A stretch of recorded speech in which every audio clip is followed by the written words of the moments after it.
Baik, selamat siang Ibu dan teman-teman. Di sini saya akan mengulang kembali materi yang telah dipelajari pada hari ini, yaitu dari kelompok 2 dan kelompok 3 dengan mata kuliah Ilmu Kesehatan Masyarakat. Adapun materi yang pertama yang akan saya ulang kembali, saya resume di sini adalah tentang faktor yang mempengaruhi kesehatan dan jenis fasilitas kesehatan. Yang pertama, faktor yang mempengaruhi kesehatan itu ada faktor situasional, yaitu yang merujuk pada kondisi dan tidak permanen. Yang kedua itu faktor struktural, yakni bagian dari masyarakat yang relatif tidak berubah. Faktor struktural ini meliputi jenis ekonomi dan pasar tenaga kerja. Yang selanjutnya itu faktor budaya, yakni mendapat mempengaruhi kebijakan kesehatan. Dalam masyarakat di mana hierarki memiliki tempat penting, akan sulit untuk bertanya atau menantang pejabat tinggi ataupun senior. Dan yang selanjutnya itu faktor internasional atau eksogen yang menyebabkan meningkatnya ketergantungan antar negara dan mempengaruhi kemandirian dan kerjasama internasional dalam kesehatan. Yang selanjutnya tentang jenis-jenis fasilitas kesehatan.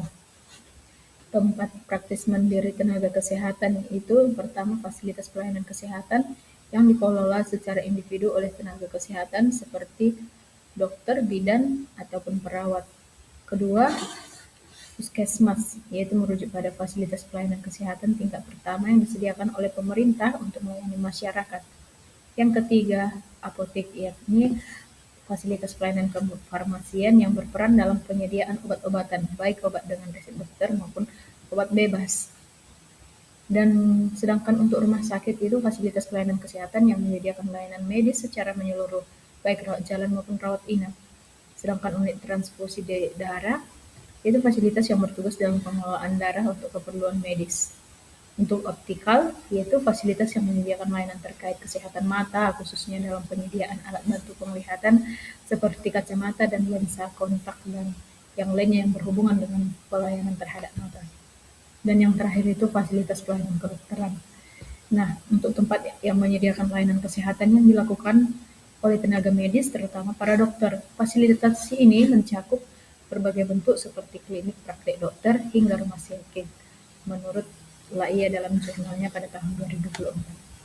Yang selanjutnya tentang Undang-Undang Fasilitas Pelayanan Kesehatan.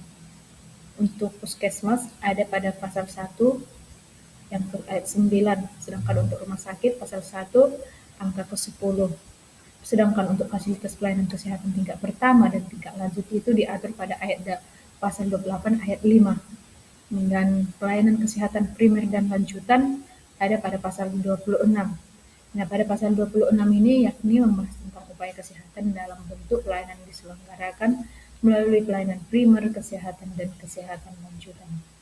Nah, itu berada pada pasal 31 ayat 1, yakni membahas tentang pelayanan kesehatan primer yang menyelenggarakan upaya kesehatan perseorangan dan upaya kesehatan masyarakat.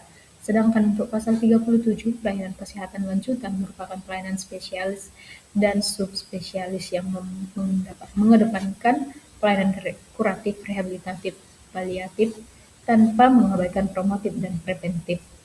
Sedangkan untuk peran NIK, bahwa profesional PNIK itu berperan dalam mengelola informasi data kesehatan yang digunakan oleh fasilitas kesehatan, instansi pemerintah, peneliti, dan masyarakat. Nah, dengan dukungan teknologi informasi, mereka membantu memastikan dan data kesehatan agar dapat diakses dan digunakan dan dikelola dengan baik. Dalam penelitian kesehatan masyarakat, tenaga HIM bertugas mengumpulkan, memeriksa, mengolah, dan mengulik data dari rekam medis serta memastikan data yang digunakan agar akurat dan lengkap. Data yang digunakan dalam penelitian kesehatan masyarakat umumnya berasal dari wawancara atau pemerintahan langsung pada masyarakat serta catatan kesehatan seperti rekam medis dan statistik vital. Data tersebut digunakan untuk mempelajari faktor risiko, penyebab, dan pola terjadinya penyakit dalam masyarakat.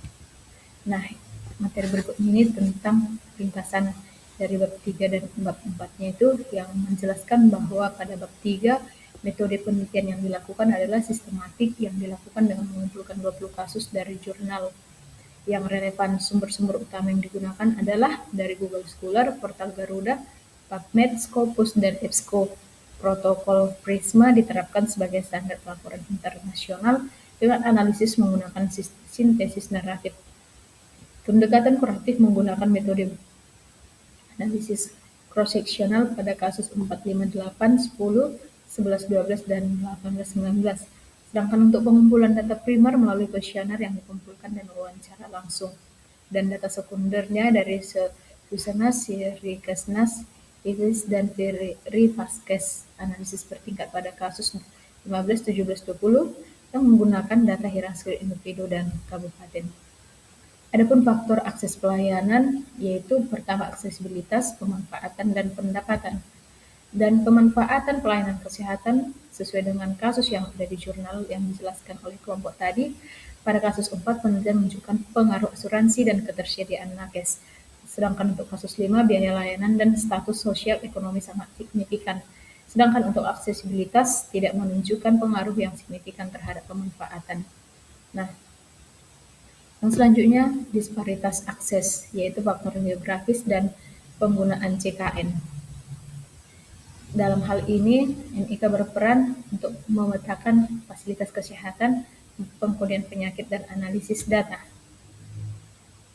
Yang selanjutnya adalah materi dari kelompok 3, yakni pelayanan kesehatan, yang mana pelayanan kesehatan juga diartikan sebagai upaya yang diselenggarakan sendiri atau cara berkelompok dalam suatu organisasi untuk memelihara dan meningkatkan kesehatan.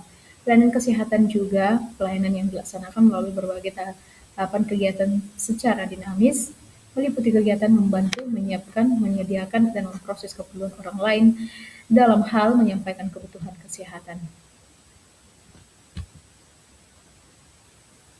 Nah, pelayanan kesehatan ini bertujuan untuk meningkatkan derajat kesehatan masyarakat serta kemampuan masyarakat dalam memelihara kesehatan untuk mencapai tingkat kesehatan yang optimal baik mandiri, keluarga maupun dalam masyarakat.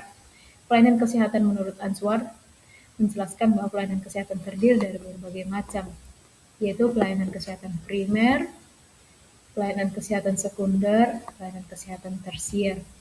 Sedangkan menurut jurnal Maulana yaitu tujuan pelayanan kesehatan antara lain promotif, yaitu perawatan dan pengembangan kesehatan.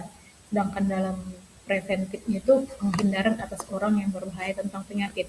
Dan preventif primer terdiri dari metode pendidikan seperti imunitas dan pengadaan nutrisi yang baik. Preventif sekunder juga terdiri dari metode pendidikan, imunitas, dan pengadaan nutrisi yang baik. Bentuk pelayanan kesehatan itu terdapat juga ada 3 jenis, yaitu primary health care, yaitu pelayanan kesehatan tingkat pertama. Yang kedua, secondary health care, pelayanan kesehatan tingkat 2. Dan yang ketiga, tertiary health care, pelayanan kesehatan tingkat 3.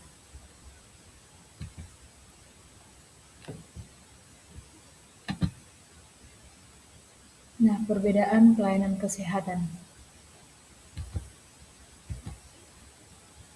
Yang selanjutnya tentang pokok pelayanan kesehatan, yaitu pelayanan kesehatan adalah upaya yang diselenggarakan sendiri dan maupun bersama-sama dalam satu organisasi untuk memelihara dan meningkatkan kesehatan, mencegah dan menyembuhkan penyakit, serta memulihkan kesehatan perorangan, keluarga, kelompok, ataupun masyarakat.